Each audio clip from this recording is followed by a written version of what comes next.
नमस्कार दोस्तों, स्वागत है आपका एकलव्य क्लासेस के इस मंच पर। और जिस पर हम आज चर्चा करने वाले हैं, जो आगामी रेलवे का एग्ज़ाम होने वाला है ग्रुप डी का 2025 के अंदर, उस पर कुछ सवाल जवाब करेंगे सर से। सर हमारे साथ बने हुए हैं आज एकलव्य क्लासेस के फाउंडर सुरेंद्र सिंह बेनीवाल हमारे साथ स्टूडियो में मौजूद हैं। उनसे हम कुछ चर्चाएँ करेंगे। तो सर स्वागत है आपका आज, बहुत बहुत धन्यवाद जी। तो सर आज मैं आपसे जो आगामी एग्ज़ाम है रेलवे ग्रुप डी का, उस पर चर्चाएँ करने के लिए आपको बुलाया गया है, जैसा कि आपको पता ही है। तो सर मैं पूछना चाहूँगा कि रेलवे के एग्ज़ाम के बारे में कुछ हमें आप जानकारी दें। अभी वैसे ना रेलवे के अंदर काफ़ी वैकेंसी आई थी, जैसे लोको पायलट की आई थी, टेक्नीशियन की आई है, आरपीएफ कांस्टेबल और एसआई की आई थी। तो लगभग जो एग्ज़ाम है लोको पायलट के, टेक्नीशियन के, आरपीएफ कांस्टेबल के अभी होने हैं और आरपीएफ एसआई है, उनके एग्ज़ाम हो चुके हैं। हो चुके हैं उनके। हाँ, आगे जो आपके एग्ज़ाम रहने वाले हैं जैसे एनटीपीसी है, ग्रुप डी है, उनके एग्ज़ाम भी होने बाकी है।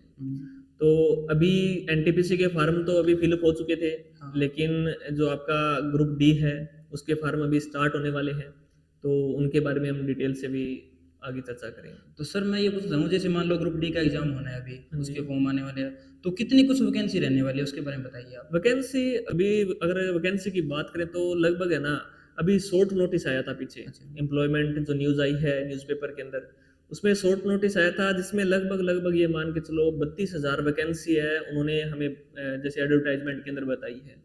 लेकिन वहाँ पे क्या है कि जैसे अगर बात करें रेलवे के अंदर खाली वैकेंसी की बात करें तो लगभग ये मान के चलो आप 1.5 लाख से प्लस खाली पद है अभी उनके पास। ग्रुप डी के अंदर। हाँ, ग्रुप डी के।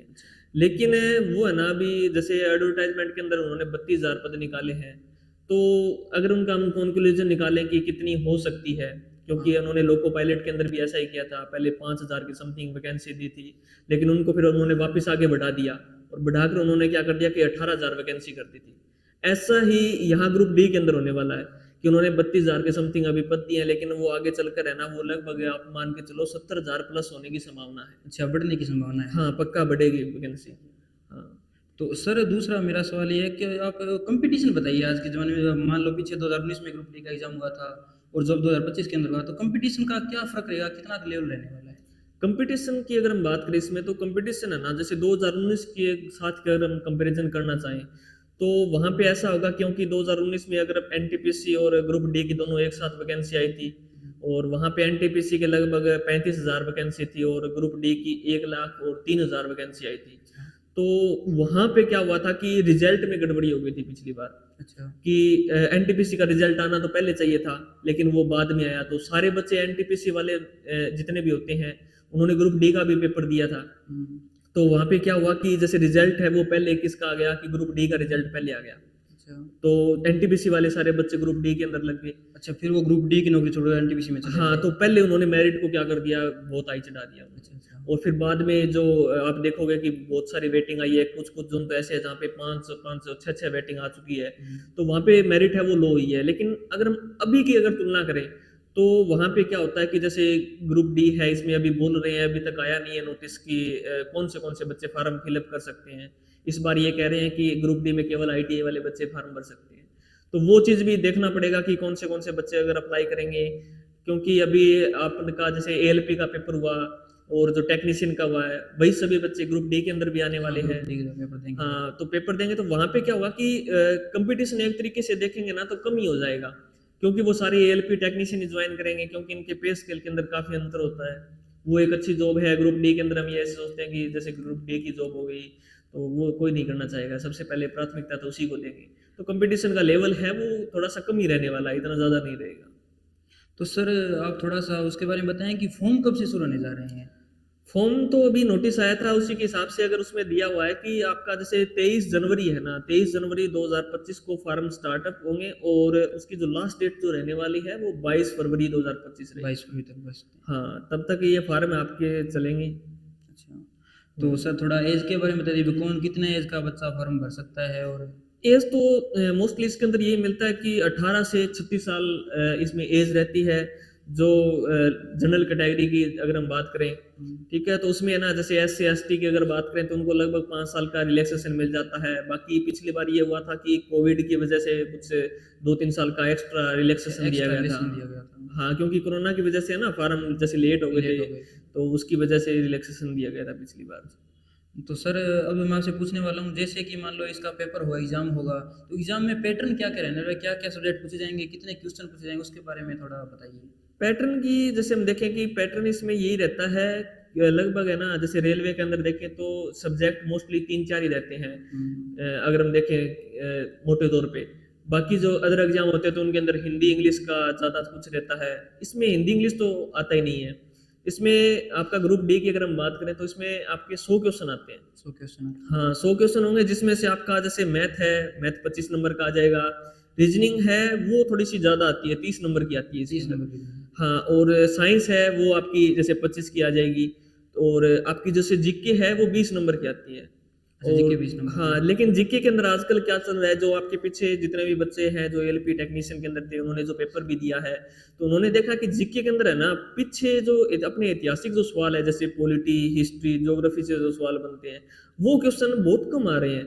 कोई एक आधा क्वेश्चन आ रहा है। अच्छा। हाँ, ज्यादातर वहां पे क्या है कि करंट के क्वेश्चन पूछे जा रहे हैं। हाँ, वर्तमान में क्या कुछ चल रहा है। हाँ, क्या कुछ चल रहा है। मोस्टली तो यही है कि आपको अगर कोई भी बच्चा तैयारी कर रहा है, आगे तैयारी करने की सोच रहा है, तो उसको अपनी 1 साल की पीछे की करंट अफेयर अच्छे तरीके से आनी चाहिए। तैयार करना है। हाँ, तभी वो अच्छा स्कोर बना पाएगा, अदरवाइज उसका स्कोर है वो नहीं बनने वाला जीके हाँ, का। कहने का मतलब ये है, मान लो करंट जो जीके का पोर्शन है 20 नंबर का, हाँ। उसके लिए बच्चे को ज़्यादा से ज़्यादा करंट अफेयर को पढ़ना चाहिए। हाँ, जीके अगर उसको अच्छी बनानी है ना, तो current affair, daily current affair पढ़ो आप।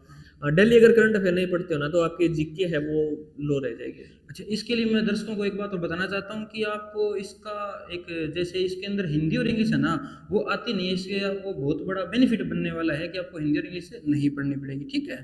तो सर इसके बाद मैं पूछूंगा कि जैसे एग्जाम हो गया, उसकी जो मेरिट लिस्ट वगैरह लगी, उसके बाद दूसरा स्टेप क्या होता है इसका। हाँ, इसमें ना जैसे अगर हम बात करें तो दूसरा स्टेप यही होता है कि पहले आपका सीबीटी पेपर होता है, कंप्यूटर पेपर बेस्ड टेस्ट होता है। इसमें एक ही पेपर होता है आपका। एक ही पेपर। जब आपने क्या होगा पेपर जैसे दे दिया, उसके बाद में आपकी एक मेरिट बनती है। मेरिट बनने के बाद में आपका क्या होगा कि आप उसके बाद के अंदर इसका आपका पीईटी होता है, जैसे फिजिकल एंड्योरेंस टेस्ट बोलते हैं जिसको, अच्छा। जिसके अंदर आपकी जैसे रेस वगैरह होती है, और आपको जैसे वेट लिफ्टिंग का भी थोड़ा सा काम दिया जाता है। तो ये कुछ इसमें होता है। अच्छा सर। हाँ। तो इसके बाद में सर मैं, ये तो चर्चा होगी एग्जाम की और पीटी की हो गई, इसके बाद मैं आपसे पूछूंगा कि कोई बच्चा तैयारी करना चाहता है, तो वो तैयारी कैसे करें, उसके बारे में थोड़ा आप बताइए।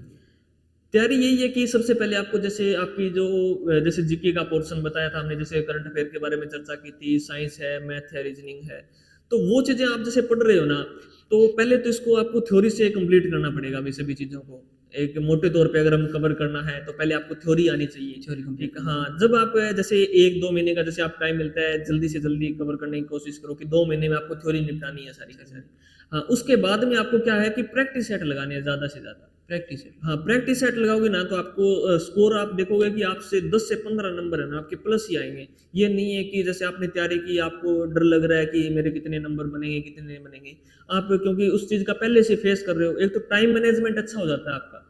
जब आप क्या करते हो, टेस्ट लगाते हो ना, तो टाइम मैनेजमेंट बहुत अच्छा हो जाएगा आपका। बहुत अच्छा हो हाँ, जाएगा। वरना आप पेपर में बैठे हो, जैसे अभी लोको पायलट के अंदर काफी बच्चे पेपर दे के आए थे, वो कह रहे हैं कि सर मैं 1 घंटा का पेपर है, पता ही नहीं चला कब 1 घंटा निकल एक गया। घंटा निकल गया। हाँ, हाँ, क्योंकि उन्होंने पहले टेस्ट नहीं टाइम लगाई। मैनेजमेंट नहीं आता हाँ, उनका। टाइम मैनेज नहीं हो रहा था उनका, तो वो काफी बड़ा इशू रहता है। अगर आप वो लगाते हो टेस्ट तो आपका टाइम मैनेजमेंट अच्छा हो जाता है। तो तैयारी करने का सबसे बड़ा तरीका यही है कि पहले थ्योरी कंप्लीट करो, और उसके बाद में क्या है आप जैसे टेस्ट लगा के देखो, तो उससे आपकी तैयारी और ज्यादा बेहतर हो जाएगी। हाँ, तो कहने का मतलब है ज्यादा से ज्यादा प्रैक्टिस सेट लगाएं। हाँ, प्रैक्टिस सेट लगाओ, अपनी थ्योरी तैयारी को। कंप्लीट होते ही आप प्रैक्टिस सेट हाँ, लगाना अपनी शुरू तैयारी को आजमाने के लिए। करो। हाँ, तभी आपको पता चलेगा कि आपका कितना स्कोर बन रहा है, कितने आप नेगेटिव कर रहे हो, क्योंकि इसमें 1/3 नेगेटिव भी तो होती है ना, तो उस चीज का तभी पता चल पाएगा। तो सर आप ये बताइए कि जैसे मान लो कोई बच्चा रेलवे के अंदर लग जाता है, हाँ। तो उसके बाद उसमें रेलवे की क्या क्या सुविधाएं मिलती है, रहने के लिए क्वार्टर वगैरह क्या देते हैं या नहीं देते हैं, तो उनके बारे में आप थोड़ा बताइए मेरे को। हाँ, इसमें जैसे आप कोई भी रेलवे के अंदर जैसे जॉब लगते हो, लोको पायलट लग गए, टेक्नीशियन लग गए, ग्रुप डी के अंदर लग गए, तो इनमें है ना वैसे तो पोस्ट के हिसाब से क्वार्टर आपको जैसे रिलीज होते हैं। अगर आप ऑफिसर लेवल पे हो तो आपको बहुत अच्छा क्वार्टर मिलेगा। आप थोड़े से नीचे क्लर्क लेवल पे हो तो आपको थोड़ा सा इससे नीचे वाला क्वार्टर मिलेगा। हाँ, क्वार्टर आपको जरूर मिलता है, ठीक है। अगर बाई चांस कहीं पे क्वार्टर नहीं भी है तो वहां पे क्या होता है कि जैसे हाउस अलाउंस मिलते हैं। अच्छा। तो आप है ना जैसे कोई भी सिटी है तो उसके अंदर आप रह सकते हो बाहर भी, जैसे रूम वगैरह लेके। तो वहां पे क्या कि अच्छा खासा आपको अलाउंस भी मिलने वाला है, क्योंकि जितनी बड़ी सिटी होगी, जितनी ज्यादा जनसंख्या है ना, तो उसी के हिसाब से आपको हाउस अलाउंस भी काफी मात्रा में मिलता है। मतलब तो आप बाहर भी ले सकते हो और क्वार्टर भी मिलने की संभावना लगभग तो रहती ही है। 90% आपको क्वार्टर मिल ही जाएगा। अच्छा, इसके अलावा और कोई सुविधाएँ रेलवे की? रेलवे में इसमें क्या है कि साथ में आपको क्या है, जैसे आपने कोई भी जोन भर दिया, जैसे बहुत सारे बच्चे ऐसे करते हैं कि मेरिट के डर से क्या करते हैं कि ज़्यादा मेरिट लगेगी, जैसे चंडीगढ़ जोन है, जैसे हॉट जोन के अंदर जो आते हैं, जैसे दिल्ली जोन है, तो ये बच्चे क्या करते हैं, जैसे किसी ने अहमदाबाद भर दिया, किसी ने चेन्नई भर दिया, तो वहाँ से वो फिर सोचते हैं, जब जॉब लग जाती है तब ये सोचते हैं कि हाँ हमें घर के नज़दीक आना है। तो एक तो वहाँ पे म्यूचुअल ट्रांसफ़र वगैरह का ऑप्शन मिलता है आपको, अच्छा। कि आप वहाँ से यहाँ पे ट्रांसफ़र भी करवा सकते हैं कोई भी दूसरे व्यक्ति के साथ में। ठीक है, दूसरा आपको क्या है, अगर हम सुविधाओं की बात करें तो एक तो आपको जैसे रेलवे पास मिल जाता है। अच्छा, ठीक आप है। फ्री में ट्रैवल कर सकते हो? हाँ, फ्री में ट्रैवल कर सकते हैं, लेकिन उसमें इतना नहीं है कि आप कहीं भी कैसे भी जा सकते हैं। उसमें अभी लिमिटेशन होती है अच्छा। कि आपको क्या है कि जैसे कुछ पास ऐसे मिलेंगे, अप डाउन के पास फ्री मिल सकते हैं आपको, 2-3 पास मिलेंगे, और उसमें पीटीओ का कुछ सिस्टम होता है कि आपने क्या है कि जैसे ट्रैवलिंग करनी ही करनी है आपको, मान के चलो, तो उसमें है ना आपको जैसे कोई 1000 रुपए की टिकट बन रही है, तो उसमें हाफ हो जाएगा, आपका 500 रुपए लगेगा। अच्छा, उसमें तो किराया हाँ, कम हो जाएगा। हाँ, तो उसमें आपका क्या है, जैसे किराया है वो कम हो जाता है। दूसरा अगर हम और सुविधाओं की बात करें तो जैसे आपके बच्चे की जैसे फीस है, अगर शादी हो रखी है तो वहाँ पे क्या होगा कि जैसे नर्सरी से लेके +2 तक है ना, लगभग 33-34 हज़ार रुपए आपको क्या है कि उसमें वो मिल जाते हैं आपको। अच्छा। हाँ, तो वो भी इसमें क्या है बेनिफिट रहता है। दूसरा मेडिकल फैसिलिटी भी है ना, आपके जैसे फैमिली मेंबर होंगे उनको मेडिकल फैसिलिटी भी अच्छी खासी देती है। सारी रेलवे के चीज़ें। अपनी खुद की हॉस्पिटल है। अच्छा, खुद तो की मतलब हाँ, उनमें वो भी सुविधाएँ आते मिल हैं। जाएँगी। वो सुविधाएँ मिलेगी आपको। चाहे आप ग्रुप डी में लगे हों, चाहे आप चाहे ऑफिसर लेवल पे लगे हों। तो वो सारी सुविधाएँ एक इक्वल ही है लगभग सभी के पास। अच्छा, तो ये हुई भई आज हमारी जो ग्रुप डी के एग्ज़ाम की चीज़ें, कैसे प्रिपरेशन करें, कब फॉर्म निकलेंगे, कैसे तैयारी करनी है, ठीक है? और सभी आपको उसके बारे में हमने जानकारियाँ दी है। तो अब मैं सर से कहना चाहूँगा और इसको सेशन को हम यहाँ ख़त्म करना चाहेंगे। सर कुछ बच्चों के लिए कुछ कह दीजिए। मैं तो यही कहना चाहता हूँ कि जैसे आप अगर एग्जाम की तैयारी कर रहे हो, तो उसके साथ में आपको कई चीज़ों का जैसे ध्यान में रखना है। जैसे आप जैसे थ्योरी कंप्लीट करते हो, पहले तो सबसे पहले फार्म भरते हैं ना, तभी से आपको ध्यान में रखना है। अगर आपकी तैयारी अच्छी है, अच्छे लेवल की तैयारी है, आपको पता है अपने आप का कॉन्फिडेंस कि आप बहुत ज़्यादा तैयारी कर सकते हो, अच्छी तैयारी कर सकते हो, तो आप अपने घर के नज़दीक वाला ही जोन प्रिफर करना भाई। सबसे पहले यही बात आपको ध्यान में रखनी है। दूसरा, अगर किसी बच्चे की तैयारी इतनी नहीं हो पाती है, उसको पता है कि मैं घर के कार्य में ज़्यादा बिजी रहता हूँ या अदर कोई उसको काम है, तो वो है ना, वो अपनी सुविधा अनुसार जैसे साउथ के जो जोन रहते हैं मोस्टली, वहाँ पे क्या होती है मेरिट कम जाती है, तो वहाँ पे आप अपना अप्लाई कर सकते हो भाई। दूसरा चीज़ ये आपको ध्यान में रखनी है। तीसरा, आपको मैंने पहले ही बताया था कि अगर स्कोर अच्छा बनाना है तो आपको प्रैक्टिस सेट लगाने पड़ेंगे, तो आपका स्कोर है वो अच्छा बन जाएगा।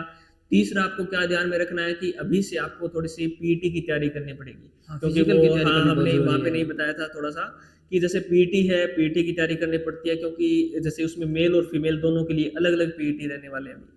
क्योंकि जैसे मेल होगा तो मेल के लिए क्या रहता है कि उसमें आपको 1 किलोमीटर की जैसे रेस है वो करनी पड़ती है। उसमें आपको टाइम मिलेगा 4 मिनट और 15 सेकंड का, अच्छा, और उसमें वेट भी उठाना पड़ता है, वेट 35 उठाना केजी वेट उठाना 35 पड़ता है, केजी। और आपको 100 मीटर चलना पड़ेगा, और आपको 2 मिनट का उसमें टाइम मिलता है, और उसमें आपको एक ही चांस दिया जाता है मतलब। और फीमेल के लिए ये होता है कि रेस तो 1 किलोमीटर की रहती है, लेकिन टाइम है वो 5 मिनट और 40 सेकंड के आसपास है, वो अच्छा, दे दिया फीमेल को जाता टाइम ज़्यादा है। दिया हाँ, जाता टाइम है। ज़्यादा दे देंगे और वेट भी कम कर देंगे ना। वेट जैसे लड़के हैं उनको 35 केजी उठाना है, हाँ। उनको 20 केजी उठाना है, और जाना 100 मीटर या 2 मिनट के। अच्छा, अच्छा।